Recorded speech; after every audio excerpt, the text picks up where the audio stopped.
I am really happy when I get to have a deep conversation about agriculture and the root to it and the beauty of why I love food and teaching about food and passing on knowledge about food in a very simple way, in a way that doesn't shame anyone or put fear that is just way too big. Hi.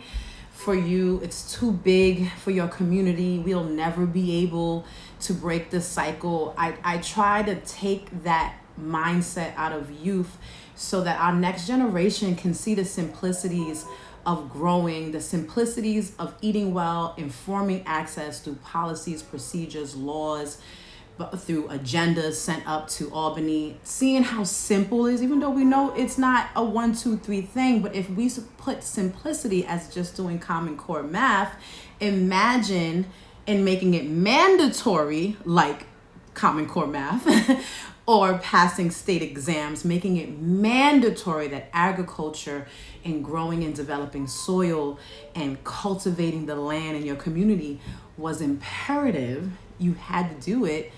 Oh my goodness, the magic that would be created. And it would be less magic and more long term.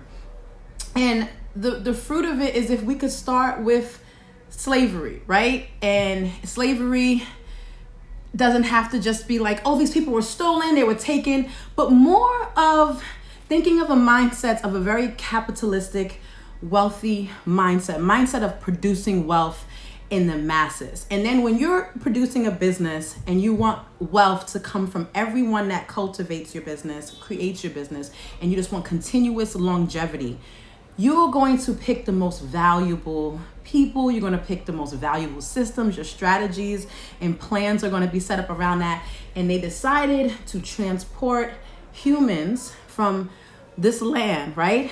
But it wasn't just transporting humans, but it was transporting technology. Look at it more of transporting experience and wisdom and traditions that would come and master the land here in the Americas. And if we saw the value that they saw in us, because we have adopted so much of the white supremacist mindset, we have so much everywhere we look, we see this dark energy of how they run a system, and we have adopted a lot of it. But can we adopt the value? Can we replace the value of what they saw in these humans that came to build their land, to reform, to structure their land? Can we see that value? And that's the value that every time I stand in front of a classroom, every time I get a moment to speak to youth or young people, and when I say youth, I'm starting in 20s all the way down to a 5-year-old, to remind them of their value, because it starts with a mindset. If you see yourself as the slaved, traumatized, abused human being that has no value, uneducated, was able to be stolen and manipulated and abused, how are you going to say now, hey, let's start a community garden with all our idiotic, downtrodden, woe is me community? Who will find the spirit within themselves to believe that is even possible when you're at a generation of a 13-year-old who has not even seen one garden? Because even though they exist, even though in New York City, where I live, they're around, but they're not abundant. And we can't sit here and lie. There's still the people that run it. It's not abundant. It's not everyone. It's not ours. It's still someone else's. It is still the city's land, right? A lot of us don't even own the land. Whew, and that makes a difference. The people running the program, a lot of them don't even look like us. And then when they do pick the people, they sound kind of like this. Like, they can be brown, but they're in this certain vibe that may not emulate the vibe for the neighborhood. Like, hey y'all, come on now. It's like everyone has to have this like weird energy and suddenly be like, yo, we about to dig it up in this ground.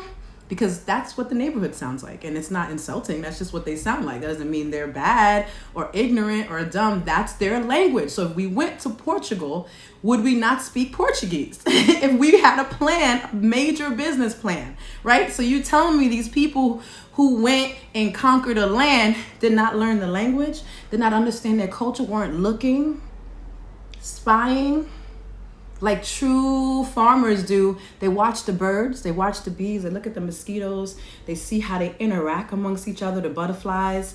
They want to see how they pollinate, which time of year. These are the layers of truly growing greatness. And people of all economies value and have a role they want a role in the democratic process. When you start a plan or initiative with youth, for example, that's where I am an expert in. They want a democratic process. They want to be a part of the decision making. They do not want to be a guest. They don't want to hear your speech. They don't want to stand and listen to your greatness and all the things you've done and how many farms you worked on and how much money, you've done this and where you've gone this. They want to be a part of a process, of a plan. They want to be decision makers. It is our nature as mammals. So that's the part we have to start cultivating. And we don't want to sit here and hear the gurus tell us about this great small thing they did that is very rare. That's annoying already, because we don't have time for it to be rare. We have a season where it is imperative that we learn about growing local food.